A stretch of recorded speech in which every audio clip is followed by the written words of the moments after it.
Deus acima do mal, longe do mundo aqui.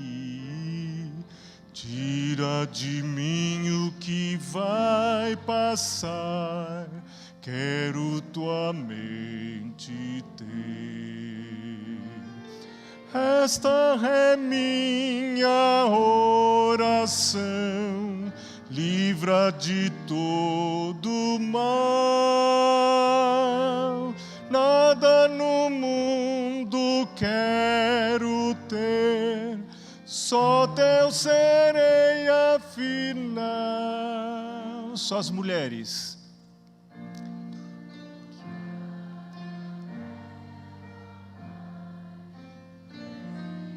Me desliga, Senhor. Até quando? Amém.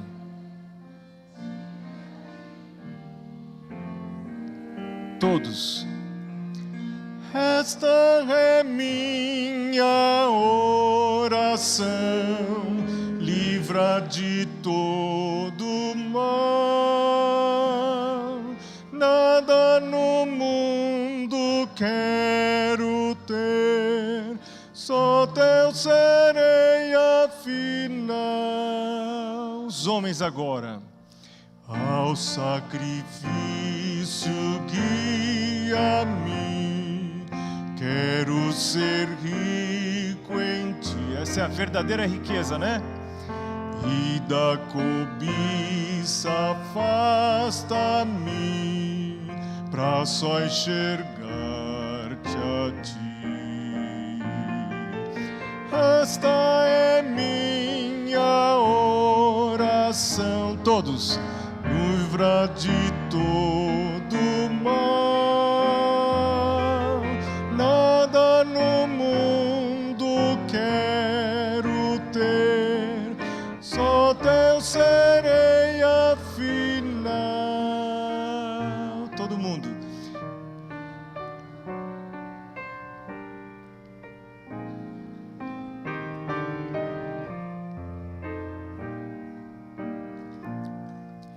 Nada na terra buscarei, tudo aqui vai passar. Que meu amor esteja em ti, é minha petição. Esta é minha oração, livra de todo mal. Nada no mundo quero ter, só teu serei afinal.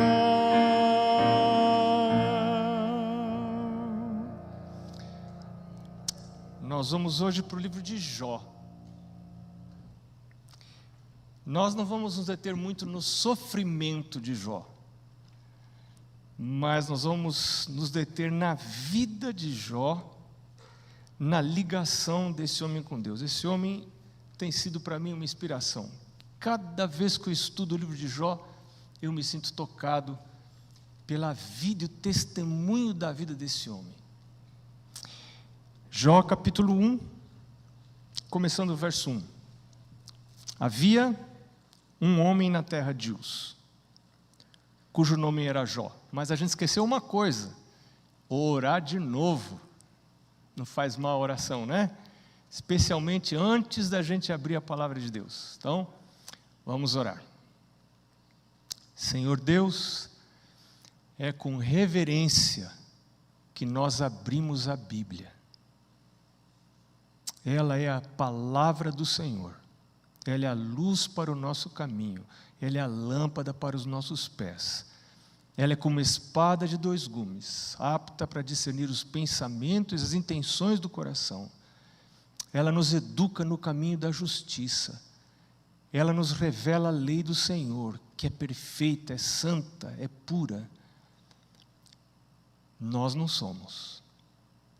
Faz-nos puros. Ajuda-nos. Coloca a Tua palavra na nossa mente. Nós pedimos e agradecemos em nome de Jesus. Amém. Então vamos voltar de novo. Jó, capítulo 1. Havia um homem na terra de Uz, cujo nome era Jó. Homem íntegro. O que é integridade, hein? O que é integridade? Você sabe que a palavra integridade, ela não é necessariamente boa. Você pode ser uma pessoa íntegra e uma pessoa ímpia.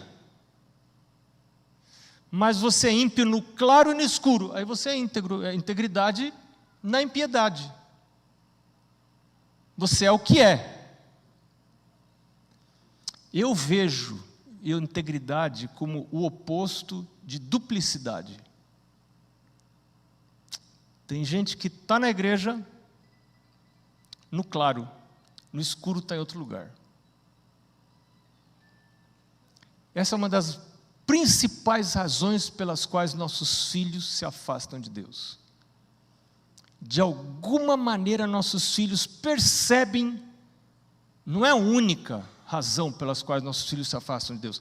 Deus teve filho lá no céu que se afastou do céu. Deus é íntegro. Íntegro no bem. Não dá para explicar o mal. Mas falta de integridade é uma das razões pelas quais nossos filhos se afastam do Senhor. Eles percebem falta de integridade e se afastam de Deus e da igreja.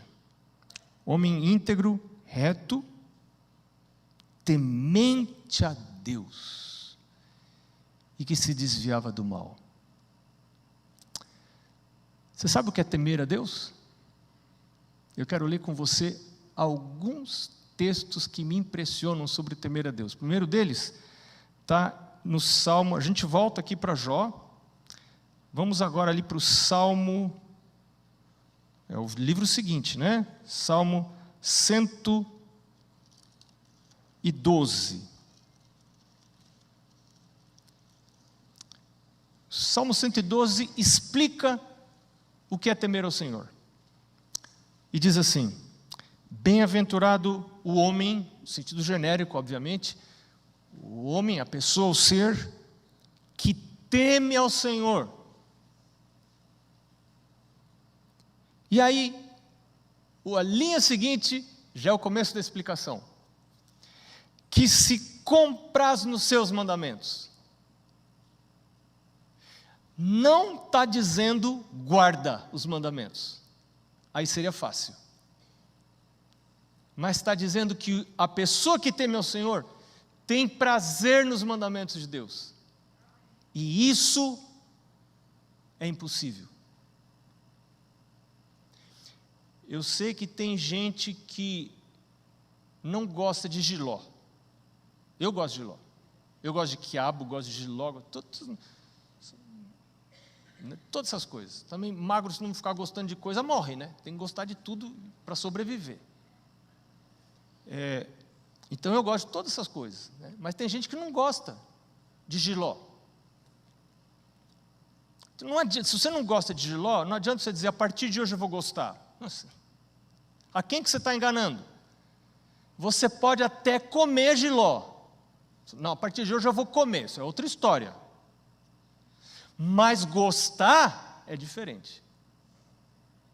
Você pode até guardar os mandamentos de Deus, vir aqui à igreja, fazer cara de santo, fazer cara de crente, senta aqui, vestir roupa de crente, e vir aqui, mas pecado tem uma atração sobre você que você não tem controle. E você não tem gosto por aquilo que você está fazendo. Você está fazendo o que é certo, mas você não tem gosto por aquilo. A Bíblia está dizendo que quem teme ao Senhor é quem tem prazer na lei do Senhor. E a pergunta que surge é: como que eu faço para ter prazer na lei do Senhor? Só tem uma coisa que você pode fazer para ter prazer na lei do Senhor. É inútil você dizer, a partir de hoje eu vou ter prazer na lei do Senhor. Não dá. Você está mentindo para quem? O que você pode fazer, como orou Davi? Cria em mim, ó Deus, um coração puro renova em mim o espírito reto. Me dá, Deus, um presente. E a gente está falando aqui de milagre. Milagre. Deus fala, eu vou tirar de você o coração de pedra que não tem prazer nas coisas de Deus. E eu vou implantar você um coração sensível às minhas coisas, que tenha prazer. Eu vou fazer você andar os meus estatutos e os guardar. Isso está lá em Ezequiel capítulo 36, a partir do verso 26. E é esse o pedido que eu tenho que fazer. Se a gente é honesto, se eu sou honesto comigo mesmo, cada manhã, quando for me ajoelhar lá em cima do meu chinelo, né? Você já aprendeu como é que faz, né? Ajoelhar em cima do chinelo. Você diz, olhe para dentro e, Senhor, me examina. Davi falou isso no Salmo 39. Vê se tem em mim um caminho mau. Vê se eu estou gostando das tuas coisas. E muitas vezes eu não estou gostando do outro lado. Estou olhando por cima do muro. Estou olhando para o outro lado. Meu Deus, me ajuda. Cria todo dia isso. Não é uma vez na vida, todo dia. Cria em mim, ó Deus, um coração puro. Sabe, essa semana, pastor André e eu estivemos visitando gente, né? E uma visita me chamou muita atenção. Nós visitamos uma pessoa, um homem de Deus, quase 100 anos. E a gente foi lá para aprender, né? A gente não foi lá para dar nada, a gente foi lá só para aprender. E uma das frases de sabedoria que eu ouvi desse homem foi: as tentações que eu tenho com essa idade ainda são as mesmas de quando eu tinha 20 anos. Eu falei, estou perdido. Eu achei que ia ficar velho, ia ficar santo, né? A gente pensa, né? Velho é santo. É nada. A gente vai ficando velho e vai continuando sendo pecador ainda. E tem que todo dia a presença do Senhor e dizer, meu Deus, me perdoa, me purifica, me ajuda, tem misericórdia de mim, meu Deus, cria em mim um coração puro. Então, parte do conceito de temer ao Senhor é ter prazer nos mandamentos dEle. Não ficar arrumando quando é que eu fico arrumando desculpa para transgredir o mandamento de Deus? Não, mas isso não é bem assim, isso era lá no passado, isso era por Israel, hoje em dia isso não se aplica.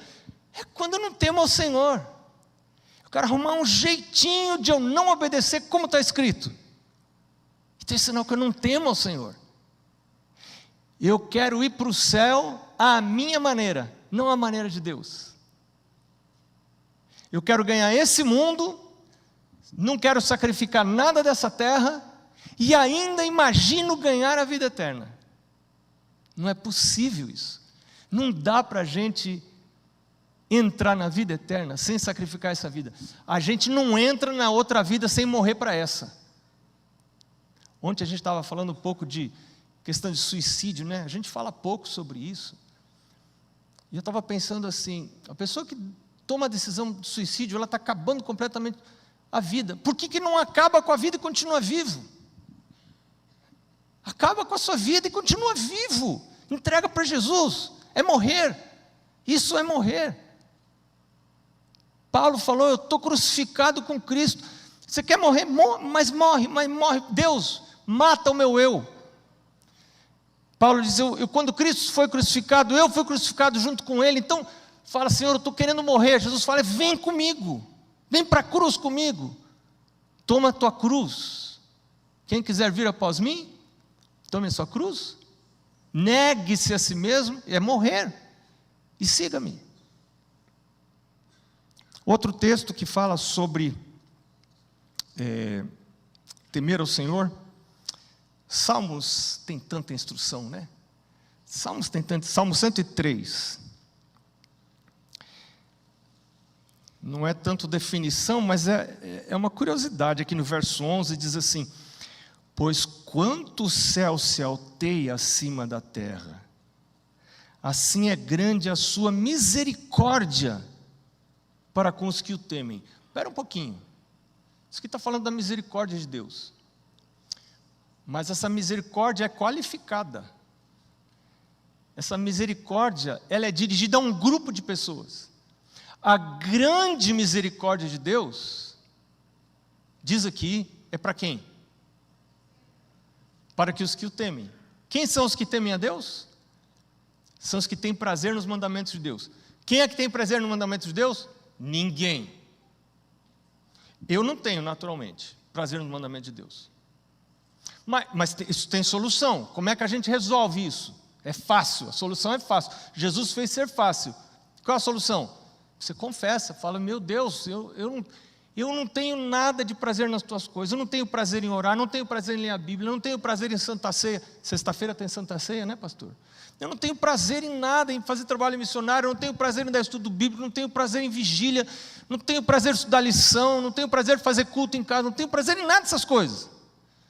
Deus fala, filho, você está dando o primeiro passo, mas você tem que continuar. Agora se diz, Senhor Deus, me perdoa, cria em mim um coração novo. Quando você confessa pecados confessados são pecados perdoados. Imediatamente os pecados são perdoados, porque Jesus adquiriu o direito, Deus adquiriu o direito de perdoar você imediatamente por causa da morte de Jesus. A morte que era para ser sua passa para Jesus. E se você confessa, Ele é fiel e justo para perdoar pecados e nos purificar de toda injustiça, toda. Pode ser que tenha alguém aqui, ou aqui, pode ser que tenha alguém dizendo assim, mas eu fui longe demais. Você pode ter ido longe mesmo. Mas esse verso diz de toda injustiça Ele pode perdoar. E tem mais versos, verso 13. Como um pai se compadece de seus filhos, assim o Senhor se compadece dos que o temem. Temer a Deus é amar os seus mandamentos, ter prazer nos mandamentos de Deus. O verso 17 e o 18. Mas a misericórdia do Senhor é de eternidade a eternidade sobre os que o temem. De novo, a misericórdia do Senhor é para os que o temem. E a sua justiça sobre os filhos dos filhos. Que coisa boa para os netos. Para quem? Netos de quem? Para os que, com os que guardam a sua aliança, para com os que se lembram dos seus preceitos e os cumprem. 3 coisas. Para os que guardam a sua aliança, se lembram dos seus preceitos e os cumprem. Se lembrar não é só trazer a memória, é praticar. Lembra-te do dia do sábado. Lembrei do sábado, pronto, vou trabalhar. Não. Lembra é para você praticar, para você fazer. Então lembrar dos preceitos é cumprir os preceitos. É isso que quer dizer esse texto. Agora a gente volta lá para Jó de novo. Vamos voltar lá para Jó, capítulo 1. Coisa maravilhosa esse livro de Jó. Quanta coisa a gente aprende em Jó. Então Jó era um homem íntegro e reto, temente a Deus, que se desviava do mal. Como que alguém faria para se desviar do mal? Ellen White diz que Enoque era um homem que andava com Deus. E ele precisava, vez ou outra, ir até onde moravam as pessoas, nos ajuntamentos, nas vilas, nas cidades.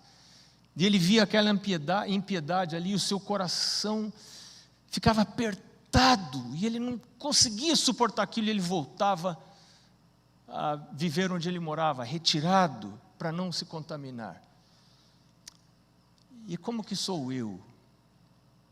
Que tipo de barreiras tenho eu na minha casa para ajudar os meus filhos e a mim mesmo a nós nos desviarmos do mal? O mal está tentando entrar na minha casa. O mal tenta entrar. Quais as avenidas que o mal usa para entrar? Meu ouvido, os meus olhos, o meu paladar, os nossos sentidos. Quais as barreiras que eu estou erguendo? Tenho eu barreiras para o tipo de entretenimento que está disponível na minha casa? Às vezes eu estou pagando mensalidade para aquilo que vai levar meus filhos à perdição. E eu estou dando dinheiro para pôr os meus filhos para perder. Que tipo de música pode entrar na minha casa? É permitido entrar na minha casa? Tem meus filhos liberdade de assistir o que eles querem, ouvir o que eles querem, ver o que quiserem. E será que eu posso ter uma liberdade diferente da dos meus filhos? Aí eu posso ver meus filhos? Não. Será? Será que eu poderia ter isso? Nasceram-lhe 7 filhos e 3 filhas. Possuía 7.000 ovelhas, 3.000 camelos, 500 juntas de bois, 500 jumentas. Era também muito numeroso o pessoal ao seu serviço, de maneira que esse homem era o maior de todos os do Oriente. Seus filhos tinham uma mentalidade bem materialista. Jó era rico, tinham vida boa, tinham abundância de tudo que queriam, e a cabeça dele estava aqui na terra. A busca desses meninos e dessas meninas era uma busca hedonista, foco no próprio prazer, foco no desfrutar das coisas que essa terra pode oferecer. Sem pensamento de Deus, aparentemente aqui. Seus filhos iam às casas uns dos outros, faziam banquetes, cada um por sua vez, e mandavam convidar as suas 3 irmãs a comerem e beberem com eles. E o pai via aquilo. E o pai se preocupava, porque o pai via, os filhos, não está falando aqui que os filhos estavam roubando, matando, adulterando. Os filhos eram gente boa, gente assim, não eram gente maldosa, não estavam fazendo coisas erradas, mas simplesmente o pai via que a cabeça desses filhos não estava no céu, os olhos neles não estavam no céu, e esse pai se preocupava. Como está a sua preocupação por seus filhos? Deus espera que eu me preocupe pelos meus filhos, porque os meus filhos não são meus filhos são dele. Eu me lembro que eu estava num concílio pastoral, e aí tinha um momento de pedidos de oração. Isso faz muitos anos, e eu pedi pela conversão das minhas 2 filhas. Aí um pastor que me conhecia bastante, conhecia minhas filhas, que eram, quem sabe, 8 e 10 anos, né, eram meninas. Ele olhou para trás, eu estava no banco da frente, olhou para trás e falou assim: mas qual a idade das tuas filhas? Eu não lembro exatamente, mas eu acho que deve ter sido isso, né? Tipo 8 e 10, elas têm 2 anos de diferença. Eu disse para ele a idade, ele disse: mas por que você está pedindo pela conversão delas? Para mim não é suficiente os filhos estarem na igreja, isso é muito pouco. Eu não estou contente se meus filhos estão apenas na igreja comigo. Eu quero saber se a cabeça deles está no céu, se os olhos dos meus filhos estão no céu, se eles estão buscando a vida eterna, ou se o alvo de busca dos meus filhos é essa terra. E eu preciso jejuar e orar e me apegar com Deus e lutar com Deus, me angustiar com Deus, até que eu tenha evidências de que os olhos dos meus filhos não estão mais na terra, mas os olhos dos meus filhos estão no céu. Enquanto eu não tiver essa evidência, eu não posso dormir à noite. E é por isso que pai ou mãe tem que estar com os filhos. Não podemos terceirizar a salvação dos nossos filhos.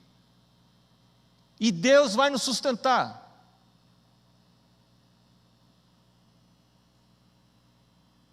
Decorrido o turno de dias dos seus banquetes, Jó chamava os seus filhos e os santificava. Eu não sei como era isso. Talvez seja o que fala agora em seguida, que diz assim: levantava-se Jó de madrugada. Oh, tristeza que é levantar de madrugada. Jó era um homem rico. Jó, por que você não fica mais na cama, criatura? Se eu fosse rico igual você, eu ficava dormindo até às 10. Para que levantar cedo se você já é rico? Já tem tudo. Está correndo atrás do quê? A riqueza que Jó queria era outra. Jó não estava contente de ter essa riqueza aqui. Os olhos de Jó, ele tinha tudo que essa terra podia dar, mas os olhos dele não estavam aqui. Os olhos de Jó estavam na riqueza de cima. E ele se levantava de madrugada para buscar essa riqueza, essa verdadeira riqueza. Você já leu esse livro, Verdadeira Riqueza, de Ellen White? Coisa maravilhosa esse livro. Olhos no céu, pensamento no céu. Eu quero levar os meus filhos para o céu, não é para a igreja que eu quero levar meus filhos, é para o céu, é mais em cima. E oferecia holocaustos, ofertas de animais. Ele se via como sacerdote da casa. Você se enxerga como sacerdote, como sacerdotisa da casa. Você se vê nessa função. Quando você casou, casou para quê? Quando jovens vêm me falar, pastor, você faz o nosso casamento? Faço, mas primeiro a gente vai bater um papo. E uma das perguntas que eu faço para eles é, por que vocês vão casar? Qual a razão de casar? Se você não tem isso muito claro, o Senhor não pode estar habitando na sua casa. Se a gente casa para cumprir o plano de Deus, então esse casal que está se casando é para formar uma dupla missionária e para ajudar a povoar o céu. Os filhos têm que ser moradores do céu. Nós casamos para gerar filhos para Deus. Filhos biológicos e filhos espirituais. Quantos filhos você vai levar para o céu? Levar os biológicos, mas levar filhos espirituais para o céu. É para isso que a gente casa, para gerar filhos. Casamento é para gerar filhos. Ah, pastor, mas eu não consigo ter filhos. Você não consegue ter filho biológico, mas você pode ter filho espiritual. E pode levar para o céu esses filhos espirituais. Casamento é para gerar filhos. Deus fez casamento para gerar filhos. E se você não casa para gerar filhos, filhos para Deus, você não está casando pela razão certa. O que você está fazendo para gerar filhos para Deus? Minha casa tem que ser um centro missionário. As pessoas têm que vir ali para a minha casa para encontrar salvação, para encontrar Jesus, para encontrar Deus. Eu me lembro do dia que eu entendi isso. Eu morava em Curitiba. E eu entendi esse assunto. Mari e eu, nós tivemos longas, intermináveis conversas, tentando resolver nossa relação. Conversa que não acaba, porque não resolve nada. E conversa, os problemas continuam. Até que a gente entendeu uma coisa, mas nós estamos perdendo tempo. Em vez da gente tentar resolver nossa relação, nós temos que resolver a vida dos outros. Não é resolver a nossa vida.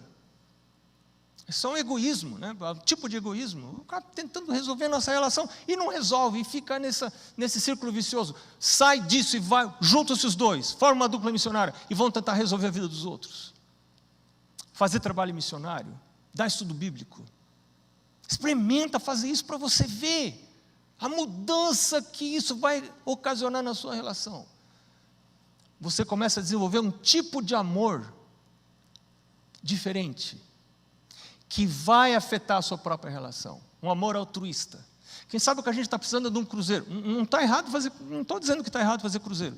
Agora, quem sabe a gente precisa ir para a lua. Vamos os dois para a lua, quem sabe lá resolve, a gente dá um romance. E você não resolve, e continua o problema. Então, é porque está focado aqui, ó. Vamos nós, não. Vamos nos outros, vamos gerar filhos para Deus.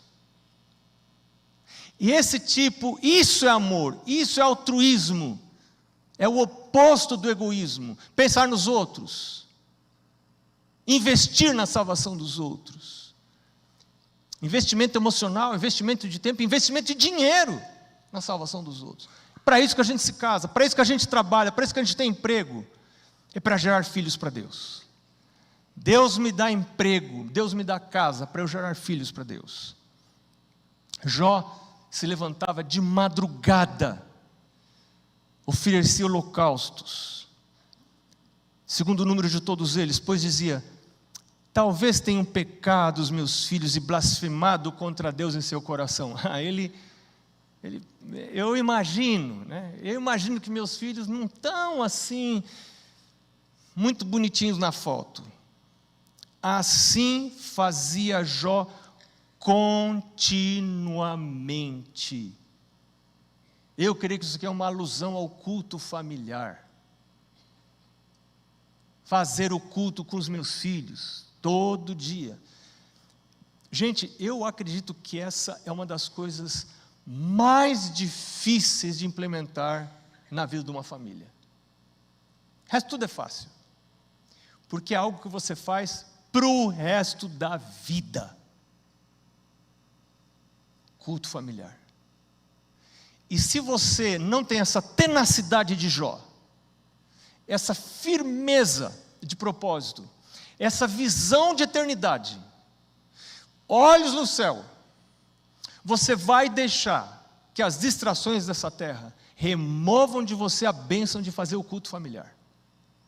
Todos os dias, começar o dia com Deus. Todos os dias. Eu me lembro na minha casa, meu pai não tinha cultura adventista. Meu pai foi o primeiro que se batizou. Na família do lado dele foi o primeiro. E tudo que ele aprendeu foi lendo os escritos da Bíblia. Claro, em primeiro lugar a Bíblia. A gente nunca lê nada antes da Bíblia. Mas em seguida os escritos de Ellen White. Se você quer saber como fazer o culto, você tem que comprar um livro. Chama-se Orientação da Criança. Compre esse livro, lê esse livro. Tem um capítulo sobre culto familiar. Esse livro tem um capítulo sobre a guarda do sábado. Como que está a guarda do sábado na sua casa?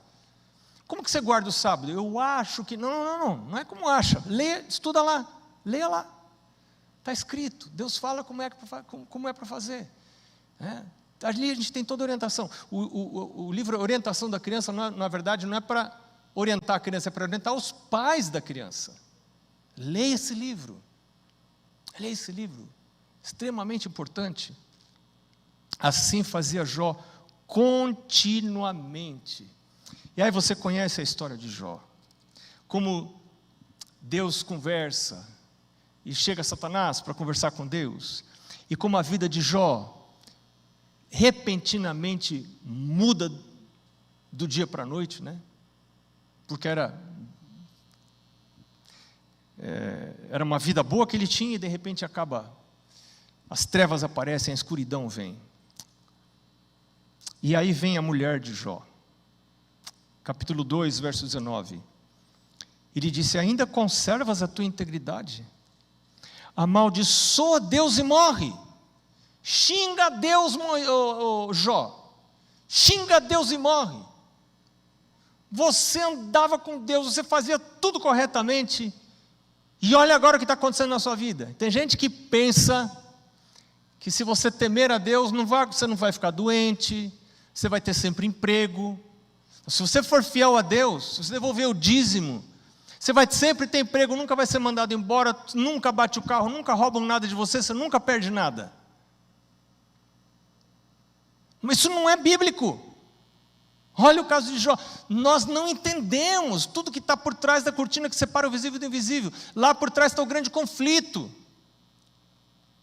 De uma coisa eu sei. Olha o que disse Jó, capítulo 1, verso 20 e 21. Então Jó se levantou, rasgou o seu manto, rapou a cabeça e lançou-se em terra e adorou.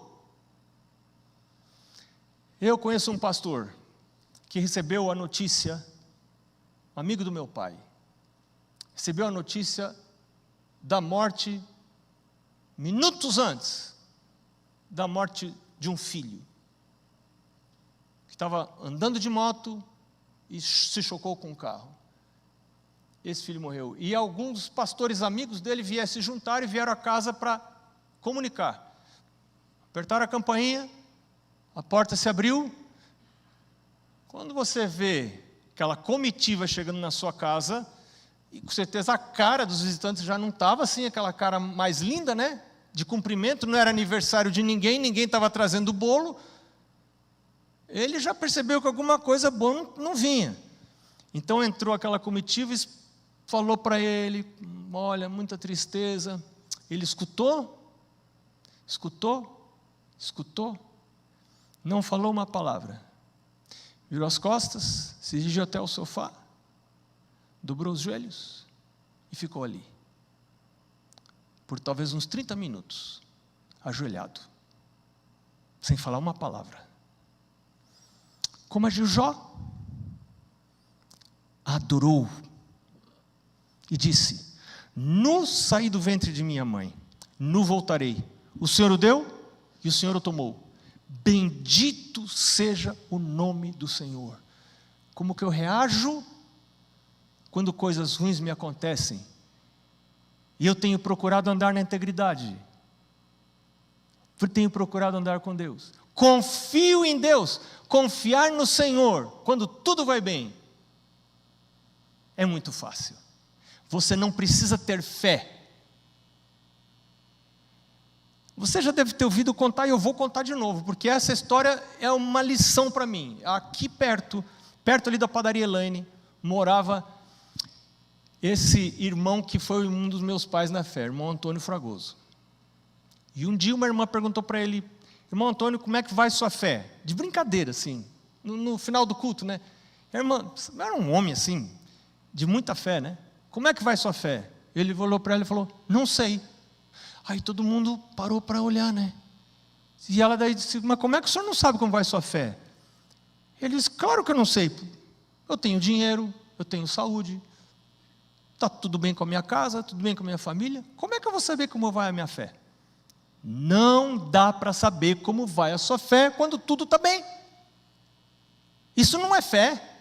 Você adorar a Deus: Senhor, muito obrigado, o Senhor tem me abençoado, agora recebi um aumento de salário, dobraram o meu salário, meu Deus, muito obrigado. Isso é fé? Não, isso não é fé. Isso não é fé. Isso aqui é fé. Quando está tudo errado, Satanás falando assim: meu filho, você está vendo só? Você segue a Deus, olha o que dá na sua vida. Está vendo que não compensa seguir a Deus? Aí vem sua mulher e fala assim: xinga a Deus e morre. E o que ele responde? Verso 10, capítulo 2, verso 10. Falas como qualquer doida. E no final do verso 10 diz: em tudo isto não pecou Jó com os seus lábios. Isso é fé. Isso é fé. Quando você ora a Deus e parece que Deus não ouve. Você confessa os pecados e parece que não são perdoados.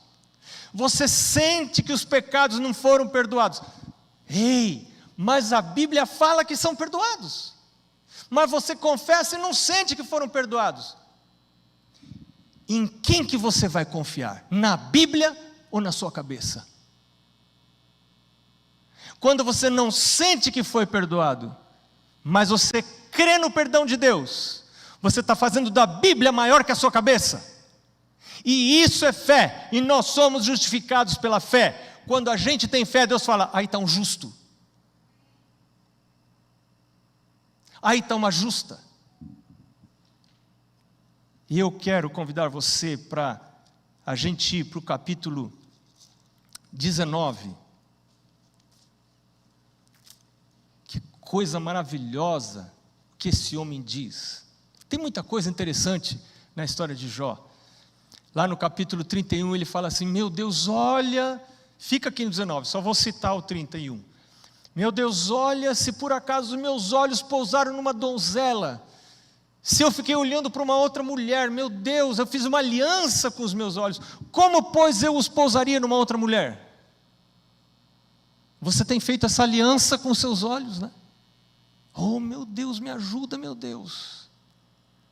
Se no ouro eu pus a minha esperança, se eu disse para o ouro: tu és o meu pai, ele fala lá no capítulo 31, não, minha esperança está no meu Deus. E agora aqui, capítulo 19, verso 25, ele diz assim: porque eu sei que o meu Redentor vive, e por fim se levantará sobre a terra. Visão de futuro, isso aqui tudo vai acabar, isso aqui tudo vai passar.